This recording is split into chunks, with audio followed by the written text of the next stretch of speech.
Saya ingin mengajak Mas Rifki untuk berpaling badan dan menutup mata. 1, 2, 3.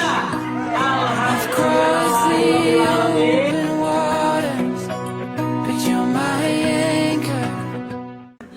Saya memohon izin kepada Bapak Ibu serta keluarga dan doa restunya untuk melamar putri tercintanya, yaitu Khilda Dari untuk menjadi istri saya.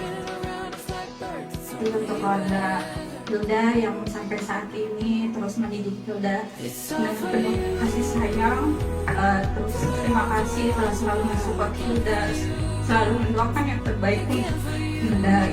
Insya Allah setelah Khilda menerima lamaran Mas Rifki untuk menjadi teman kehidupan yang bersama.